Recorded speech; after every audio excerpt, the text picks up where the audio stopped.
Hey guys, welcome back to my channel. आज का हमारा प्रोसीजर मैं आपको समझाऊंगी कि ओबीजी का एक प्रोसीजर है जो हम करेंगे, असेसमेंट करेंगे। उसमें हम performing assessment on the mother in intranatal period. जो मदर है, जो इंट्रानेटल पीरियड है, उसमें हम उसका परफॉर्म असेसमेंट करेंगे कि कैसी उसकी कंडीशन है। ठीक है, इंट्रानेटल पीरियड वो होता है कि कोई भी मदर है या फिर जो प्रेग्नेंट वुमेन है वो क्या है, प्रेग्नेंट है और उसका क्या पूरा टाइम जो है लेबर का वो स्टार्ट हो चुका है, उसका डिलीवरी कभी भी हो सकता है, उसको हम इंट्रानेटल पीरियड बोलते हैं। ड्यूरिंग जो लेबर, जितना भी लेबर का टाइम जब से शुरू होता है और जब तक लेबर कंडक्ट नहीं हो जाता, उसको हम इंट्रानेटल पीरियड बोलते हैं। ठीक है, तो वही हम आज परफॉर्म करेंगे, उसका असेसमेंट करेंगे और कैसे कैसे क्या क्या असेसमेंट करेंगे वो आज हम जानेंगे। ठीक है, तो आते हैं performing assessment of mother in intranatal period. सबसे पहले हम आते हैं डेफिनेशन पढ़ते हैं। डेफिनेशन में क्या लिखा है, observation and examination of mother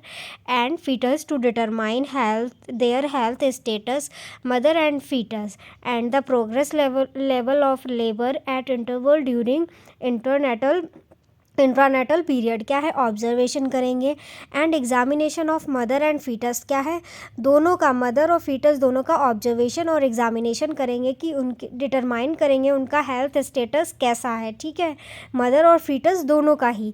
and the progress level of labour at interval during intranatal period. क्या है, और उनका लेवल ऑफ लेबर देखेंगे कि कहाँ तक प्रोग्रेस हो रही है, कितने टाइम बाद उनका लेबर होने वाला है, मतलब बेबी का बर्थ होने वाला है, क्या प्रोग्रेस है, क्या टाइम लगेगा, या फिर हो सकता है कि सिजेरियन सेक्शन ना करना पड़े।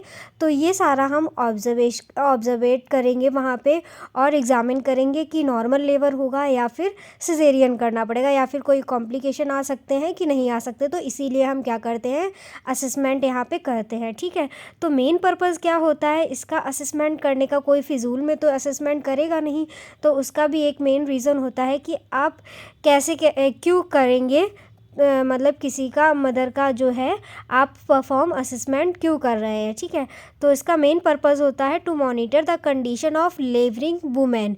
जो वुमेन है जिसका लेबर स्टार्ट होने वाला है या फिर जो लेबर में है, उसका क्या है, उसकी कंडीशन को हम असेस करने के लिए, मॉनिटर करने के लिए हम क्या करेंगे, उसका फिज़िकल असेसमेंट करेंगे। ठीक है, उसके बाद हम आते हैं to determine the condition of foetus. और फीटस की कंडीशन को जानने के लिए भी हम यहाँ पे मदर का असेसमेंट करेंगे। ठीक है, क्यों करेंगे, क्योंकि कोई बच्चे को कोई दिक्कत तो नहीं हो रही है, उसका फीटल हार्ट साउंड सही आ रहा है कि नहीं आ रहा है, इस वजह से हमको करना ज़रूरी होता है। ठीक है, थर्ड पॉइंट देखते हैं, to determine the progress of labour and any deviations from normal.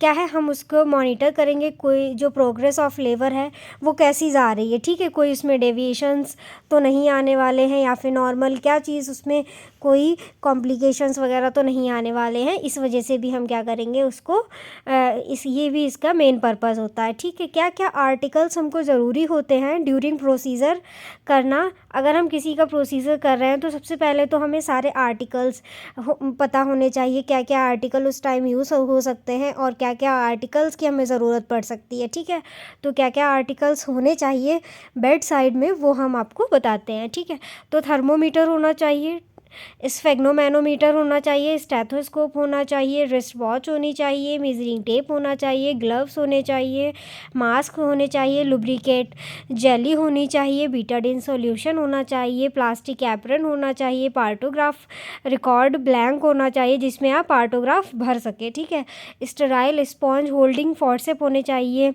उसके बाद sterile bowl with cotton balls होनी चाहिए, स्टेराइल पेरिनियल पैड्स होने चाहिए। ठीक है, तो ये सारे आर्टिकल होते हैं जो कि ज़रूरत होते हैं इंट्रानेटल पीरियड में। ऊपर के जो आर्टिकल्स हैं वो वाइटल्स लेने के लिए, जैसे थर्मोमीटर, स्पेग्नोमीटर, ठीक है, स्टेथोस्कोप होता है, और रिस्ट वॉच होती है जब बेबी का लेबर हो रहा है या फिर मदर का जो लेबर टाइम है वो हम देख सके, इसलिए होता है। ग्लव्स और मास्क इसलिए होता है कि हम उसको वियर करके ही उनका कोई भी फिज़िकल एग्जामिनेशन कर सके। ठीक है, मेजरिंग टेप होना चाहिए बेबी को मेज़र करने के लिए, उसके बाद लुब्रिकेंट जेली होना चाहिए, बीटाडिन सोल्यूशन होना चाहिए जब कोई या फिर कोई इंजरी हो जाती है सडन, या कभी कोई ज़रूरत पड़ती है उसके लिए, ठीक है। प्लास्टिक एप्रन होना चाहिए। पार्टोग्राफ जिसमें हम डे भर मतलब कि जो पार्टोग्राफ होता है वो मदर का फिल किया जाता है कि कितने आवर्स में उसका क्या हुआ है, डिलीवरी कंडक्ट हुआ है, ठीक है। स्पॉन्जी होल्डिंग फॉर्सेप्स क्या होते हैं, जो हमारे आर्टिकल्स होते हैं फॉर्सेप वगैरह, वो क्या नाम स्टराइल होने चाहिए, ठीक है। कॉटन वॉल्स होनी चाहिए और पेरिनियल पैड्स होने चाहिए, ठीक है, जो हम यूज़ करेंगे बाद में, लेबर होने के बाद में। तो क्या क्या प्रोसीजर होते हैं, सबसे पहले हम देखते हैं नर्सिंग एक्शन और रेशनले। तो क्या है नर्सिंग एक्शन, वो है कि हम क्या वहाँ पे एक्शन में लेंगे और उसका क्या रेशनले निकलेगा, मतलब कि अगर हम वो चीज़ करेंगे तो क्यों करेंगे, उसका क्या बेनिफिट निकलेगा, ठीक है। तो review the patient perinatal record history care and estimate date of delivery. सबसे पहले हम क्या करेंगे, उसका रिकॉर्ड निकालेंगे पेशेंट का और उसको एक बार देखेंगे, रिव्यू करेंगे कि प्री नेटल रिकॉर्ड उसका कैसा रहा है, कि पहले से जो मतलब मदर दवाई लेते आती रही है तो उसका रिकॉर्ड चेक करेंगे कि कॉम्प्लिकेशन वाली मदर तो नहीं है, या नॉर्मल डिलीवरी वाली पेशेंट है, या कोई हाई रिस्क प्रेगनेंसी तो नहीं है। इस वजह से हम वो रिकॉर्ड चेक करेंगे और उसका डेट ऑफ डिलीवरी देखेंगे जो डॉक्टर ने वहाँ पे दिया होगा मदर को, ठीक है। तो provide basic information about the pregnancy status, और इससे क्या हमें पता चलता है, ये हमको बेसिक इन्फॉर्मेशन बताता है मदर की, ठीक है। जो प्रेगनेंसी के टाइम उसका स्टेटस होता है वो हम पता कर सकते हैं उसकी हिस्ट्री जान के। Explain to mother the procedure and position her comfortably in bed. और फिर क्या है, हम उसको प्रोसीजर समझाते हुए क्या करेंगे, उसको कंफर्टेबल पोजीशन में लेटने के लिए बोलेंगे। Mother understand the need of various examination and cooperation. Mother को अंडरस्टैंड कराएंगे कि उसका मतलब कि वो अंडरस्टैंड कर सके कि उसकी जो नीड है उसको वेरियस एग्जामिनेशन, और वो खुद वेरियस एग्जामिनेशन एंड कॉपरेशन वहाँ पे बताए, ठीक है, मतलब कि कॉपरेट करे। उसके बाद check mother temperature blood pressure and pulse. क्या करेंगे हम, मदर का ब्लड प्रेशर टेम्परेचर और पल्स चेक करेंगे। To observe and assess physiological stage, जिससे क्या हमें पता चलेगा, हम उसके फिजियोलॉजिकल स्टेटस को हम असेस कर सकते हैं। Check urine for protein glucose and ketone. हम क्या करेंगे, उसका यूरिन एग्जामिनेशन कराएंगे, जिसमें क्या होगा, उसका प्रोटीन वो यूरिन में हमें प्रोटीन का, ग्लूकोज का और कीटोन लेवल का पता चलेगा, ठीक है। To detect any deviation from normal, उससे हमें पता चलेगा कि कोई डेविएशंस हैं मतलब नॉर्मल डिलीवरी में या नहीं। Assess foetal size position and presentation, ये हम असेस करेंगे फीटल का साइज़, पोजीशन एंड प्रेजेंटेशन, ठीक है। To assess if the mother may have normal delivery, इससे हमें पता चलेगा अगर हम बच्चे का साइज़ और पोजीशन देखेंगे, कैसी पोजीशन आ रही है, कैसा कौन सा उसका प्रेजेंटिंग पार्ट आ रहा है, वो हम पालपेट करके देखते हैं मदर के एब्डोमेन को, तो हमें पता चलता है, जिससे हमें पता चलेगा कि नॉर्मल डिलीवरी हो सकती है या नहीं हो सकती, या फिर बच्चा कहीं फंसा हुआ है, या फिर बच्चे का सर पहले आ रहा है, हेड पहले आ रहा है, या फिर बच्चे का हेड ज़्यादा बड़ा है और उसकी पोजीशन क्या है वो हमको पता चलता है, ठीक है। असिस FHR क्या है, फीटल हार्ट रेट हमको पता, हम उसकी असेस करेंगे। To assess the condition of foetus and to exclude any distress sign, इससे हमें पता चलेगा, हम फीटल की कंडीशन देखेंगे और कोई भी ऐसा डिस्ट्रेस साइन तो नहीं आ रहा है, ठीक है, कि बच्चा स्ट्रेस में तो नहीं जा चुका है। Check for presence and grade of liquid to assess foetal health, और उसके बाद हम क्या करेंगे, वहाँ पे उसका एमनियोटिक फ्लूइड का एग्ज़ामिन करेंगे कि ज़्यादा तो नहीं है, कम तो नहीं है, जिससे कि हमें फीटल के हेल्थ का पता चलेगा। अगर कम होगा तो भी बच्चा स्ट्रेस में जा सकता है, और ज़्यादा होगा तो वो क्या होगा, उसके उसकी डेथ होने की भी कंडीशन हो जाती है, ठीक है। Check the descent level of presenting part at regular interval to assess the programme of labour and compare with the expected normal labour. तो क्या करेंगे हम, उसके बाद चेक करेंगे कि जो ग्रेडिंग होता है, मतलब कि जो डिसेंट डाउन, बच्चा नीचे की तरफ आ रहा है कि नहीं आ पा रहा, टाइम पूरा हो गया है, इंट्रानेटल पीरियड चल रहा है, तो वो किस किस टाइम, मतलब कि कितने टाइम ड्यूरेशन में वो डिसेंट डाउन हो रहा है, बाहर आने के लिए वो कितना उसमें प्रोग्रेस हो रही है, हम ये उसका लेवल चेक करेंगे, जिससे क्या होगा, हमको पता चलेगा कि नॉर्मल डिलीवरी हो सकती है कि नहीं हो सकती है। ठीक है, उसका हमें लेवल पता चलता है। उसके बाद check the FHR on fetal heart circulation or at regular interval if not on condition monitoring to detect early any change or indications of fetal distress। क्या है, हम उसका FHR लेते रहेंगे, जिससे हमको ये पता चलेगा कि वो नॉर्मल कंडीशन है या नहीं है।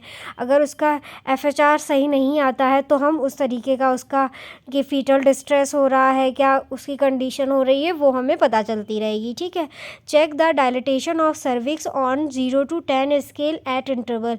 हम मदर का सर्विक्स देखेंगे कि बच्चेदानी का मुंह खुल गया है, कितना खुला है और कितनी कितनी देर में खुल रहा है, ये भी हम वहाँ पे चेक करेंगे। To assess the progress of labour, इससे हमें क्या पता चलेगा कि जो प्रोग्रेस ऑफ लेबर है वो हो रही है या नहीं हो रही है, कि बच्चा बाहर आने के लिए जो मतलब जो सर्विक्स है वो प्रॉपर ओपन हुई है कि नहीं हुई है, जितना डायलेट होना चाहिए उतना सर्विक्स डायलेट हो रही है या नहीं हो रही है। ठीक है, check the regularity and rhythm of uterine contraction on the monitor. क्या हम करेंगे, उसकी रेगुलेटरी को देखेंगे कि रेगुलर वो उतना ही रिदम और जितना होना चाहिए उतना डायलेट हो पा रही है या नहीं हो पा रही है। ठीक है, मतलब कि 1 घंटे में 1 सेंटीमीटर डायलेट होती ही है सर्विक्स, तो वैसे हम डिटरमाइन कर लेंगे कि सर्विक्स डायलेटेशन हो रहा है या नहीं हो रहा है, जिससे कि नॉर्मल डिलीवरी आसानी से हो सकती है या नहीं हो सकती है। ठीक है, monitor maintain partograph graphical record for key parameter of mother and fetus at level process, obtain maternal and fetal data during on a single sheet for assessment। क्या है, जो भी हम वहाँ पे पार्टोग्राफ जो होता है, पार्टोग्राफ शीट होती है, हम उसको उसी हिसाब से भरेंगे। ठीक है, ड्यूरिंग क्या नाम है, इंट्रानेटल पीरियड, जो भी उसका सर्विक्स डायलेटेशन जितने भी टाइम में हो रहा है, हम उसका टाइम डाल के हम उसको बताएंगे कि कितना सेंटीमीटर वो डायलेट हो रही है, कितनी देर में हो रही है, कितने कॉन्ट्रैक्शंस आ रहे हैं, ये सारा हम पार्टोग्राफ में भरते हैं, जिससे क्या होता है, हमको आसानी होती है लेबर के बारे में जानने का। अगर शिफ्ट चेंज हुआ, अगर दूसरा डॉक्टर आ गया, दूसरी नर्स आ गई, तो वो पार्टोग्राफ देख के वो मदर को आगे असिस्ट कर सकती है, उस प्रेग्नेंट वूमेन को संभाल सकती है। ठीक है, इसीलिए हम पार्टोग्राफ वहाँ पे फिल करते हैं। Continue to reassess the uterine contraction FHR and progress of labor through second stage of labor, help in providing appropriate care and reassurance to mother and her family। ठीक है, तो क्या है, कंटिन्यू हम क्या करेंगे, ऐसे ही जब तक उसका लेबर का प्रोसेस चलता रहेगा। लेबर नॉर्मली ऐसे ही कंडक्ट नहीं हो जाती है, प्रीमी ग्रेविडा में 12 आवर्स लग जाते हैं और मल्टी ग्रेविडा में 6 आवर्स लग जाते हैं एक लेबर होने में। ठीक है, एक बच्चे को डिलीवर करने में। तो हम कंटिन्यू उसका क्या करेंगे, उसका असेस करते रहेंगे, उसका यूट्राइन कॉन्ट्रैक्शन चेक करते रहेंगे, उसका FHR लेते रहेंगे, उसका सर्विक्स डायलिटेशन देखते रहेंगे और पूरा ही उसको प्रोवाइडिंग उसको अप्रोप्रिएट केयर देंगे, उसकी अश्योरेंस दिलाएंगे उसको कि नॉर्मल डिलीवरी हो जाएगी, मतलब साइकोलॉजिकल सपोर्ट देंगे मदर को भी और उसकी फैमिली को भी। ठीक है, तो ये रहा प्रोसीजर हमारा पूरा कंप्लीट हुआ।